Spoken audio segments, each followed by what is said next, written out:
It started on our anniversary of all days.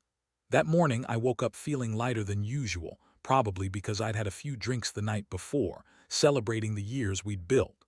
I remember the smell of fresh coffee wafting through the house, the way her hair caught the sunlight as she moved around the kitchen, humming softly. She looked at me with that familiar sparkle, the one I'd always taken for granted. We'd been through so much, but I believed we were solid. Honestly, I thought we'd end up celebrating many more anniversaries like this, just quiet mornings, a shared smile and plans for our future. But by noon, everything shifted. It was when I found the shirt. I was rummaging through the laundry basket, trying to find my favorite hoodie when I noticed it. An expensive-looking silk shirt, the collar slightly wrinkled, a faint perfume smell lingering on the fabric. I'd seen that shirt before in her closet, but I hadn't remembered it being worn recently. My heart kicked up a notch, and a weird, cold feeling crept down my spine. I grabbed it, feeling the fabric between my fingers, trying to tell myself it was nothing. But I knew. Better, I knew that shirt wasn't supposed to be in our laundry. I set it aside, then went to check our bedroom. That's when I saw the lipstick stain on the pillow, bright red, unmistakable. I stared at it, my stomach twisting. How had I missed this?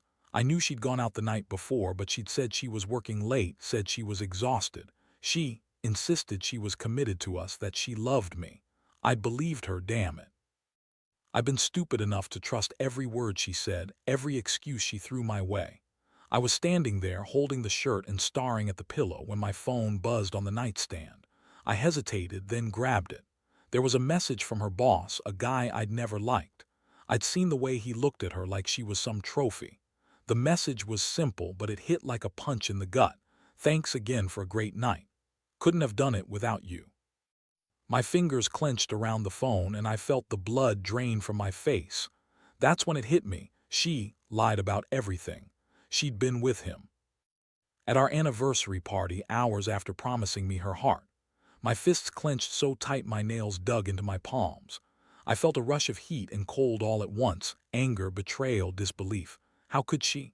How could she do this to me on our special day? I looked at the evidence, the shirt, the message, the lipstick, and everything felt like a blow to my chest. I felt dizzy, like the room was spinning and I had to sit down. I knew I shouldn't jump to conclusions. Maybe it was just a drunken mistake, but deep down I knew there was no coming back from this.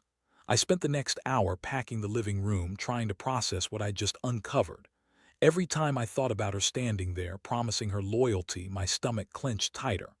I caught myself looking at her phone more than once, wondering if there was more I hadn't seen. The truth was, I'd trusted her for years, and now I was drowning in betrayal. I wasn't naive before, but I always believed her. Now, that belief was shattered, and I could feel it burning inside my chest. I wanted to scream, to shout at her, to demand answers, but I knew better. I needed to think, to plan, to figure out my next move. Because once you find out your wife has been cheating on you, the game changes forever. That's when I remembered the small, sneaky detail I'd overlooked. The faint, unfamiliar scent on her clothes, the way she'd been acting nervous over the past week, like she was hiding something. All those little red flags suddenly made sense. I just hadn't paid attention until now. I looked at the phone again, the message blinking on the screen. Part of me wanted to confront her right then, storm into the bedroom, demand the truth. But I knew I had to be smarter. I had to decide whether I wanted to confront her with everything, or just make her feel the weight of what she'd done. That's when I realized this was only the beginning. The worst was yet to come. I spent the next few hours like a man walking through fog. Every breath I took felt heavy, like I was trying to drown out the chaos inside me. I couldn't sleep, couldn't sit still. My mind kept replaying that message, asterisk, thanks again for a great night, couldn't have done it without you.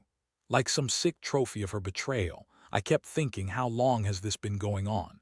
Did she ever love me? Was any of it real?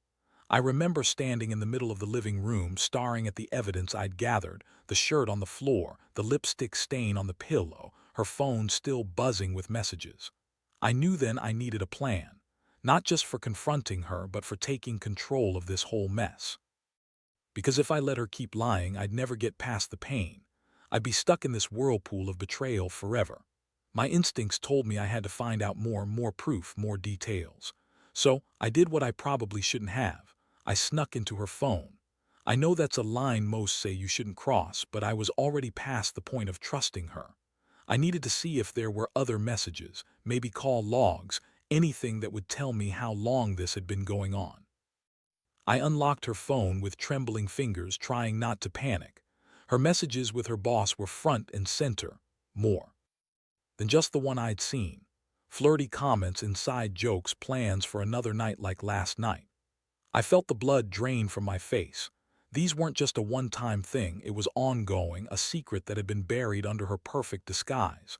One message in particular caught my eye. It was from a few days ago, "Can't wait to see you again." This thing between us, and then a bunch of emojis. Smiling faces, winks, hearts. She'd been hiding this. She'd been lying right to my face, and I'd never noticed. I closed her phone slowly, my hands trembling. The rage was building. I wanted to smash something, punch holes in the wall. But I knew I had to keep my cool, keep my head clear. I wasn't going to lose control now. I had to think about what I was going to do next.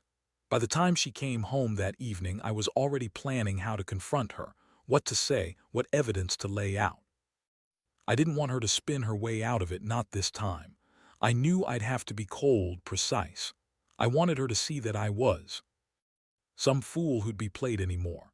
When she walked in, she immediately looked uncomfortable. She sensed something was wrong, but she played it off with a forced smile. "Hey babe, how was your day?"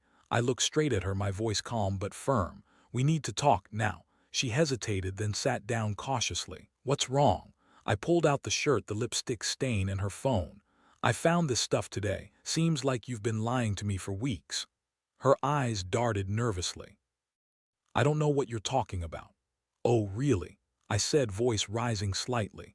"That message from your boss, that lipstick, the shirt in the laundry, and I saw the messages you hid in your phone. Care to explain?" She stared, her face losing color. "It's not what it looks like."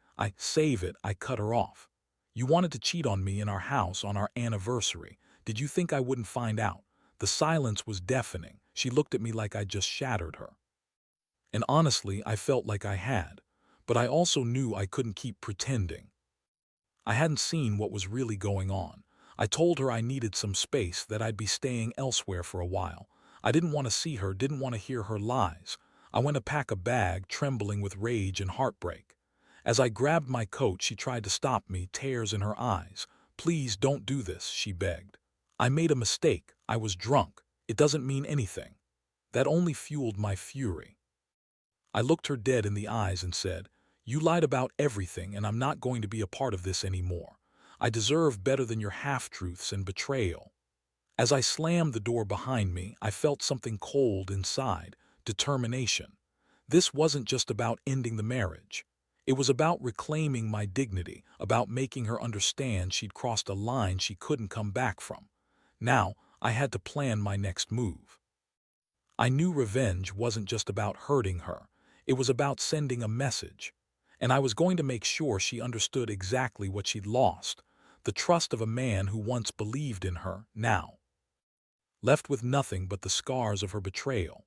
After I left, the house felt emptier than ever. The silence pressed down on me, heavy and oppressive. I sat in my car outside, lungs tight, trying to breathe through the shock and boiling anger. I kept replaying that moment, her pleading, her tears, the way her voice cracked when she said it was a mistake. It all sounded so hollow now. I knew she was lying, just like she'd lied about everything else. I'd been an idiot to believe her words in the first place. At that point, I knew I couldn't just walk away and forget about this. Not after discovering the truth. I had to do something that would make her understand the gravity of what she'd done, something she'd never see coming. Over the next few days, I worked on a plan that was cold, calculated, and final. I wanted her to feel the weight of her betrayal, to see that actions had consequences. I wasn't just furious. I was determined to make her regret it forever. First, I started gathering more evidence. I knew her phone was a goldmine, but I also remembered her email account, things she thought I didn't know about. I logged into her email and carefully looked for any messages or suspicious activity I'd missed. Sure enough, there were more conversations, secret chats, plans for meetups, flirtatious messages. It was like a web she'd spun around herself, and I was just now breaking free of it. Next, I bought a small hidden camera and placed it in the living room, pointing toward the couch where I knew she'd try to come back. I didn't want her to know I was watching, but I needed proof of what she'd do once she realized I was gone. I also set up a fake email account, pretending to be someone interested in her, just to see if she'd bite. I wanted her to slip up, to give me more of the truth without her knowing she was being caught. While all this was happening, I kept my distance, watching from afar. I knew I had to stay calm. If I let my anger take over, I'd ruin everything. Still, every time I saw her name pop up on my phone, I felt a surge of rage. The betrayal wasn't just a scar, it was a gaping wound. I'd trusted her with everything, and she'd thrown it all away for a moment of selfishness. One night, I got a message from the fake account, and I knew it was her. She responded eagerly, flirting, talking about how lonely she'd been, how she wanted to escape the guilt. It was so blatant I almost laughed. She was practically handing me the evidence I needed. Then came the moment I'd been planning for. I confronted her, not with accusations, but with a simple, cold statement. I knew everything. All the messages, the secret meetings, the hidden cameras. Her face lost color. She stammered, trying to deny, to rationalize, but I cut her off. "You lied to me for months," I said. "While I was out working, you were with him. You thought you could hide it forever. Well, it's over now." She broke down, begging, crying, telling me she was sorry, desperate for forgiveness. But I didn't want that, not anymore. I was done with her lies, done with being blindsided by betrayal. This was her choice, and now she had to face the consequences. I explained I was going to take everything: our house, her affairs, her chances of ever hurting me again. I was filing for divorce, and I meant every word. I handed her a folder with all the evidence, the screenshots, the messages, the recordings from the camera. She looked like a broken woman, tears streaming down her face, begging me to reconsider. But I knew better. I told her selfishness had cost her everything, and I wasn't going to be the fool she thought I was. I was finally taking back control. I walked out that night with a clear mind and a plan to sever all ties. I was done with the lies, the betrayal, the false promises. As I left, I felt a strange mix of relief and cold satisfaction. I'd finally seen her for what she was, a woman willing to destroy what we had over her own selfish needs. I knew this was the end of our story, and I was ready to start a new chapter, one where I finally placed my worth above her lies. The fallout was immediate. She called repeatedly, left frantic messages, but I refused to answer. I'd made up my mind. I knew I couldn't stay, not with her in my life anymore. I wanted her to feel the loss, the regret, the pain she'd inflicted. That's what real consequences look like, and I was about to give her a taste of it. The days that followed felt like walking through a fog. I woke up every morning with a knot in my stomach, the weight of what I'd done pressing down hard. I had handed her the evidence, told her I was filing for divorce, and walked out, but somehow I still felt like I was stuck in this terrible nightmare. My mind kept replaying her tears, her pleas, the way she'd looked at me like I was the villain. It was raw, real, and so damn painful I wanted to shut it all out, but I knew I couldn't. Ignoring it wasn't an option anymore. I had to face the fallout, the questions, the accusations. I started by meeting with a lawyer. Sitting across from him in that cold office, I laid out everything I'd found, proof, recordings, everything. He listened carefully, nodding, then said, "You've done everything right. Your best move now is to stay calm, gather everything, and get the divorce filed. Don't let her guilt trips or tears sway you. She made her choice." I left that meeting feeling a little more solid. I had a plan, a way out. But I also knew I'd need some time to process. The shock wasn't just about her cheating. It was about how much I'd trusted her, how deeply I'd believed in what we had. To be honest, part of me felt numb, like I'd been punched in the gut and was just waiting for the pain to subside. That evening, I found myself in a small coffee shop, trying to clear my head. I saw her in my mind's eye, her smile, her touch, the way she used to look at me with that spark. I wondered if I'd ever see that again. The betrayal was so complete, so devastating, I couldn't help but question everything. Had I been blind all those years? Did I ever really know her at all? While I sat there, I started writing a list.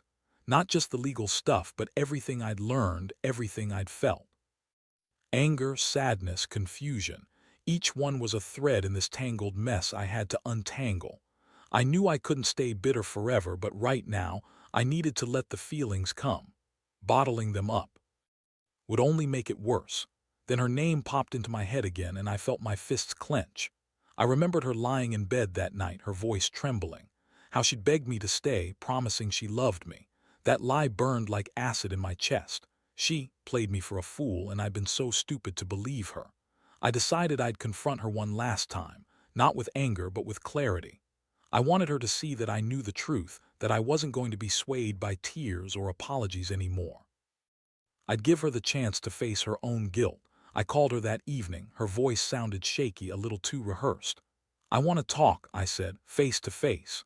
She hesitated, then agreed. We met at the park, a quiet place where I could speak without interruptions. When she saw me, her eyes widened like she knew what was coming. "I've seen everything," I told her. "All the messages, the recordings, the evidence. You lied. You cheated on me, and you did it behind my back. I don't want explanations, I just want you to know, I'm done." She looked like she might cry, but instead she looked defiant, like she was holding on to some last shred of hope. "Please don't do this. I was stupid. I made a mistake. I love you." "Love?" I scoffed. "Love doesn't cheat, doesn't lie, and definitely doesn't run around behind someone's back. You made your choice and I made mine. I'm filing for divorce. You can keep trying to come back, but I won't fall for your tears anymore." She begged, but I was already turning away. I knew I had to cut all ties to her, to this version of her that had betrayed everything we built. That night I went home, packed a few belongings, and handed her the divorce papers. I told her I'd be moving out the next day. Walking out that door felt like finally closing a chapter I'd been desperately trying to ignore. I knew there would be fallout, questions from friends, maybe even family. But I was done pretending. I needed a clean break, a fresh start. I was tired of the pain, the betrayal, the feeling that I'd been a fool.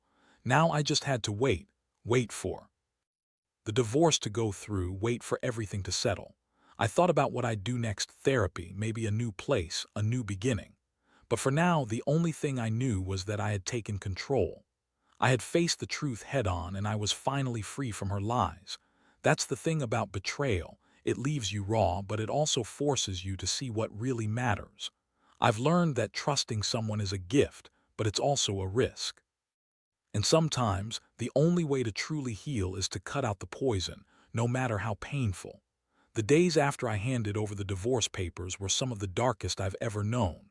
Every morning I woke up with a hollow ache in my chest, as if I'd lost a part of myself I'd never get back. I'd stare at the ceiling, thinking about all those years, how I'd believed we had something real, how she'd promised she was committed. And yet, here I was, on the cusp of losing everything. I kept replaying her last pleas, her tears, the way she'd begged me to stay. But inside I felt numb. No more tears for her.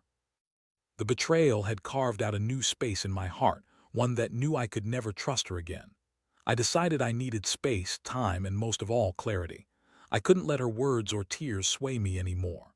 I had to focus on healing, even if it meant staring down the darkness for a while. I threw myself into small routines, long walks, hitting the gym, talking to a few close friends I trusted. I wanted to rebuild my sense of self, piece by piece. But beneath all that, I was also plotting my next move. I knew I couldn't just walk away from this without making her feel the loss. Not just a superficial breakup, but a real, visceral consequence of her choices.